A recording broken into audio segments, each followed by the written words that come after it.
America Trump మళ్ళీ రాబోతున్నాడు. ఏంటి ట్రంప్ వస్తున్నాడనే భయం ఉందా? బాగా భయం ఉందండి. అసలు లాస్ట్ టైం ట్రంప్ వచ్చింది January 20th వస్తాడు. ట్రంప్ ఎప్పుడు కూడా January 20th వస్తున్నాడు అన్నట్టు. 27th travel ban 7 Muslim countries మీద ట్రావెల్ బ్యాన్ పెట్టిండు. దాంట్లో కోట్ల కేసు వేసి ఆయన వేసిన తర్వాత, ఎందుకంటే ఓన్లీ ముస్లిం కంట్రీస్కి అప్లై చేసిండు కాబట్టి ముస్లిం అని మేము పోయినాం. దానికి ఏం చేసిండు, నార్త్ కొరియా తర్వాత వెనజులా యాడ్ చేసి ఈ ముస్లిం కంట్రీస్ కాదని చెప్పి హీ వాజ్ ఏబుల్ టు. అయితే ఈసారి ఎలక్షన్లో అతని అజెండా ఒక్కటే, main immigration is the main agenda తీసుకొని వస్తాడు. సో ఇప్పుడు ఫస్టే బర్త్ రైట్ సిటిజన్షిప్ అబాలిష్ చేస్తా అని చెప్పినట్టు మన ఛానల్ అంతకుముందు మనం చెప్పినట్టు బర్త్ రైట్ సిటిజన్షిప్ అబాలిష్ చేస్తా. దానివల్ల మన ఇండియన్స్కు చాలా నెగిటివ్ ఎఫెక్ట్ అండి. ఎందుకంటే చాలా మంది మన పొరగాళ్ళు H1 మీద పోతారు, వాళ్ళకి పిల్లలు పుడతారు కదా, ఆ పిల్లలకు సిటిజన్షిప్ రాదు. ఇది వాళ్ళు చేసే ప్రపోజల్లా. ఇప్పుడు January 20th వాళ్ళు ఎగ్జిక్యూటివ్ ఆర్డర్ తప్పకుండా ఇస్తారు.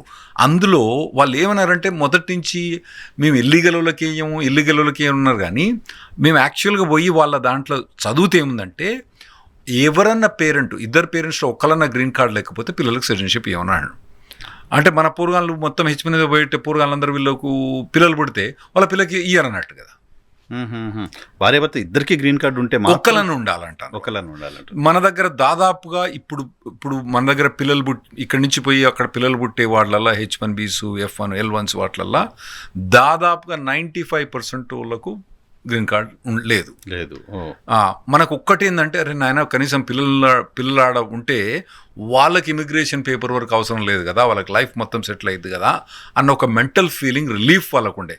మనం పోయినా మన పిల్లలకు మాత్రం ఫ్యూచర్ బాగుందని వాళ్ళు ఎప్పుడు సంతోషపడతారండి. ఇప్పుడు కొత్తగా పోయే వాళ్ళకు అది తీసేసే ఛాన్స్ ఉంది కాబట్టి it's a very great deficiency. మళ్ళీ ఆ పిల్లలందరికీ మళ్ళీ మేము ఇమిగ్రేషన్ వర్క్ చేయాలి ఇప్పుడు. ఎందుకంటే ఫస్ట్ ఏంటంటే, పిల్లగాడు అక్కడ పుట్టంగానే మా పిల్లగానితో పని లేదు, ఎందుకంటే వాడు US సిటిజను, అమ్మాయి US సిటిజను, కథం. కానీ ఇప్పుడు మళ్ళీ ఆ పిల్లగాని కూడా H4 చేయాలి, ఆ పిల్లకి కూడా H4 చేయాలి. సో చాలా డిఫికల్ట్. సో ఎంతమంది ఎఫెక్ట్ అవుతారు sir? I think so at least మన ఇండియా నుంచి, అంటే మన తెలుగు పిల్లలు దాదాపుగా 1,00,000 పిల్లలు ఎవ్రీ ఇయర్ US సిటిజన్షిప్ రాదు. 1,00,000 కాకుండా 56,000 అనుకోండి. బర్త్స్ ఉన్నాయా అక్కడ? బర్త్స్ ఉన్నాయండి, అన్ని బర్త్స్ ఉన్నాయి. ఉంటాయి కదా. మనం ఎందుకంటే పోయేటోళ్ళు అందరు యంగ్ కపుల్ కదండి. H1 మీద పోయేటోళ్ళు కానీ, L1 మీద పోయేటోళ్ళు కానీ, ఇవన్నీ యంగ్ కపుల్ కదా, అది కరెక్ట్ అదే పిల్లల ఏజ్కి పోతారు వాళ్ళు. ఓకే. సో మేజర్గా ట్రబుల్ అవుతుంది, భయపడుతుంది ఇమిగ్రేషన్ ఇష్యూకి సంబంధించి. రైట్. ఇండియన్స్ మిగతా ఏం భయం లేదు. మన ఇండియన్స్ మాత్రం ఇమిగ్రేషన్ తప్పితే మిగతా ఏం భయాలు లేవు. సో ఎలాన్ మస్క్ చాలా యాక్టివ్గా ఉన్నట్టున్నాడు ఇక్కడ గవర్నమెంట్లో. ఇప్పుడు పొజిషన్ కూడా ఇచ్చినట్టున్నారు కదా. అడ్వైజర్ అని ఇచ్చిండు, క్యాబినెట్లో లేడు అతను. అతనికి వివేక్ రామస్వామి వాళ్ళు ఏంటంటే, ఫెడరల్ గవర్నమెంట్ను మొత్తం కట్ చేయమని టాస్క్ ఇచ్చిండ్రు. సో నెంబర్ ఆఫ్ ఎంప్లాయీస్ని, తర్వాత రెగ్యులేషన్స్ని ఇవన్నీ కట్ చేసడానికి ప్రయత్నిస్తున్నారు. ఆ పర్టికులర్గా వాళ్ళు ఇమిగ్రేషన్ టచ్ చేయరు. ఒకటేంటంటే, ఇమిగ్రేషన్ సెల్ఫ్ ఫండెడ్. మనం పైసలు చేసి మన ఫీజు ఇస్తాను, వాళ్ళు గవర్నమెంట్ మనకి ఏం బెనిఫిట్ ఇస్తలేరు. సో అంత పెద్ద కట్టింగ్ ఏం రాదు ఇక్కడ. కొన్ని ప్రాసెస్ సింప్లిఫై చేస్తారని అనుకుంటాను మేము. దాంతో కొద్దిగా బెటర్ అయితే తప్పితే తప్పని అనుకుంటలేను. అయితే ఇమిగ్రేషన్ అన్నది స్టీవెన్ మిల్లర్ అని ఉన్నాడు. వాడు మన ఇండియాకి ఎనిమి, అందరికి ఎనిమి, ఇమిగ్రెంట్స్కి ఎనిమి, అందరికి ఎనిమి. వాడు ఏం చేస్తాడు, వాడు అడ్వైజర్ అన్నది మాకు అర్థం కావట్లేదు. అతను అడ్వైజర్గా ఉన్నాడు ఇప్పుడు. అతను అడ్వైజర్. అతనేమంటాడు, ఈ ముందు ఈ పుట్టే వాళ్ళకి కాదు, ఆల్రెడీ పుట్టిన వాళ్ళకి కూడా సిటిజన్షిప్ తీసేద్దాం అంటాడు. ట్రంప్ అగ్రి కాలేదులేండి. ఓకే. January 20 లోపు పుట్టిన వాళ్ళు కూడా చేసేద్దాం లోపు కూడా, ఆ తర్వాత కాదు, పుట్టిన వాళ్ళ లోపు కూడా చేద్దాం అంటాడు. ట్రంప్ అగ్రి కాడు, తర్వాత సుప్రీంకోర్టు కూడా అతనితో అగ్రి కాదని నాకు గట్టి నమ్మకం. ట్రంప్ కూడా అగ్రి కాలేదు కాబట్టి అసలు ఆ ప్రసక్తి రాదు అని అనుకుంటాను నేను. సో మిగతా పాలసీస్ అన్ని గ్రీన్ కార్డులకు సంబంధించిన అంశం పైన మిగతా పాలసీస్ అన్ని ఇంతకుముందు మనం మాట్లాడుకున్నట్టుగా స్ట్రిక్ట్ అవుతాయి. అవి కూడా స్ట్రిక్ట్ అవుతాయి, బాగా స్ట్రిక్ట్, చాలా స్ట్రిక్ట్ అవుతాయి. సో మెక్సికో వైపు మాట్లాడుకున్నాం మనం. మెక్సికో వైపు నుంచి వచ్చే ఇమిగ్రెంట్స్ని ఆపడం కోసం ఏమైనా ప్లాన్ ఇప్పటికి చెప్పారా? ఇప్పటికి ఏమైనా మాట్లాడారా, డిస్కస్ చేసి? మిలిటరీ తీసుకొని పెడతా అంటాడు. అక్కడ పెడతారు, మిలిటరీ తీసుకొని పెడతా అంటాడు. ఆడ బార్డర్ ఫోర్స్ ఉంటుంది, అది వేరే. వాళ్ళ కొద్దిగా ఆడెవరో మిలిటరీ అంటే షూట్ చేసినా షూట్ చేస్తారు.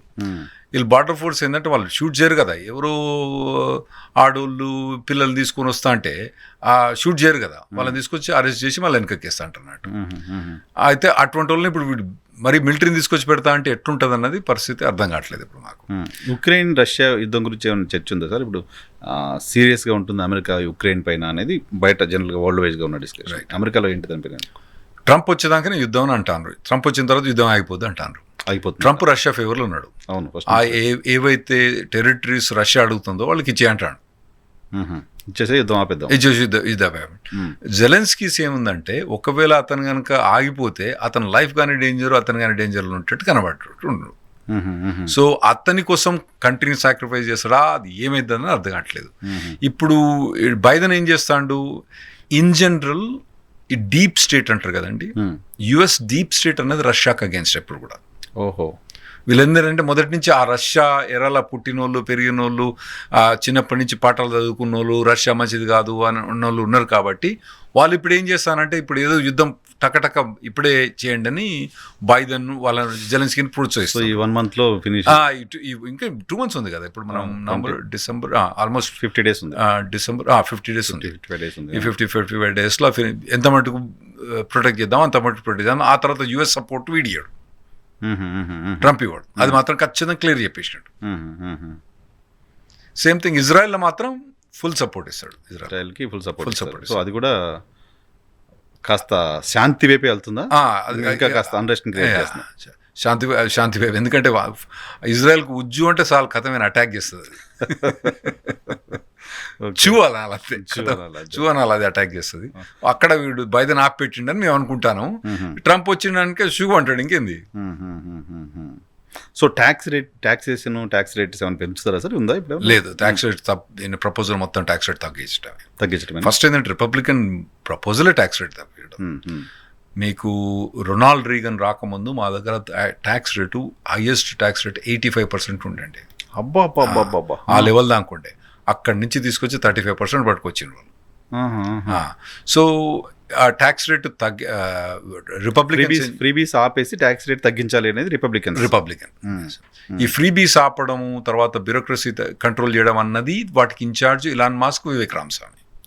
ఫ్రీబీస్ తగ్గించడం పైన, ఫ్రీబీస్ మొత్తం ఫైనాన్షియల్ కంట్రోల్ అన్నది వాళ్ళది. లోన్స్ కట్టడం అవన్నీ వీళ్ళకి ఇన్ఛార్జ్ ఇచ్చిండు. సో అక్కడ వైస్ ప్రెసిడెంట్ పాత్ర ఏముంటుంది సార్? వైస్ ప్రెసిడెంట్ పాత్ర ఏముండదండి, దాదాపుగా మన దగ్గర ఇక్కడ ప్రెసిడెంట్ పాత్ర ఎంతో వైస్ ప్రెసిడెంట్ పాత్ర అంతే. They are just nominal sake పోయి presenting, they are part of the cabinet, కానీ వాళ్ళకి ఎక్కువ పవర్స్ ఉండయి. Just they will follow the president. ఎక్కడికైతే ప్రెసిడెంట్ ఓలేడు వైస్ ప్రెసిడెంట్ పంపిస్తాడు, ప్రోటోకాల్ అంతే ప్రోటోకాల్. సో ఆయన క్యాబినెట్ లో మంత్రిగా ఉన్నంత పవర్ కూడా ఉండదు అన్నట్టు.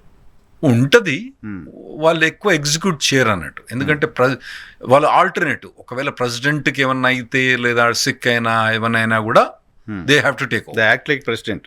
They will act if it's needed. కానీ ఒక ఒరలో 2 కత్తులు ఉండరాదు అంటారు కదా. ఇప్పుడు ఇతను కూడా ఇండిపెండెంట్గా, వైస్ ప్రెసిడెంట్ ఇండిపెండెంట్గా బిహేవ్ చేసిన అనుకోండి, ఒక ఊరలో 2 కత్తులు ఉన్నట్టయితే కదా, అది మంచిది కాదు కదా, అది దేశానికి మంచిది కాదు కదా, దేనికి కూడా మంచిది కాదు. కాబట్టి వైస్ ప్రెసిడెంట్ కామ్గా, ఎప్పుడు ఏ వైస్ ప్రెసిడెంట్ కూడా కామ్గా కూర్చుంటారండి, ఏం చేయరు. అంటే మా తెలుగు వాళ్ళ అల్లుడు వైస్ ప్రెసిడెంట్ అని అనుకుంటున్నాం కదా, సో ఆయన ఇన్ఫ్లుయెన్స్ ఏముంటుంది, ఇంపాక్ట్ ఏముంటుంది అని అడుగుతున్నాం. మన తమిళ అమ్మాయి ఆమె వైస్ ప్రెసిడెంట్ ఏం చేసింది, అంతే కదా, కమలా హారిస్ గారు. వాళ్ళు తెలుగు వాళ్ళన్నంత మాత్రాన, ఇండియన్స్ వాళ్ళన్నంత మాత్రాన ఇండియన్స్ ఫేవర్ చేస్తారని. So there is no obligation. ఇంకా యాక్చువల్గా వాళ్ళు ఇంకా విరక్తి అనిపిస్తుంది అండి, వాళ్ళు ఉల్టా మాట్లాడతారు. స్పెషల్లీ వివేక్ రామస్వామి అయితే అసలు మొత్తం H1B తీసేద్దామంటాడు. అవునా?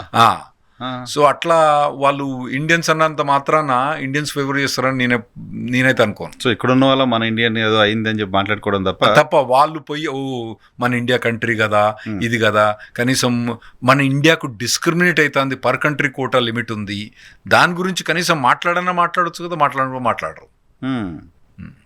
అట్లేం ఉండదు. అట్లా మన వాళ్ళు ఫేవర్ ఏమి ఉండదు. అక్కడ పోయిన తర్వాత వాళ్ళు అక్కడ వాళ్ళు అయిపోతారు. అక్కడ వాళ్ళుగా ఉంటేనే వాళ్ళకి కూడా ఎగ్జిస్టెన్సీ, అంతే. మళ్ళీ ఇక్కడ వాళ్ళుగా ఉంటే వాళ్ళ ఎగ్జిస్టెన్సీ కూడా సమస్య. రైట్. అమెరికా ఫస్ట్ అనేది ట్రంప్ నినాదం కదా. రైట్. సో అడిపోయిన తర్వాత ఆయన క్యాబినెట్ లో ఉండి మేము ఇండియా ఫస్ట్ అనలేరు.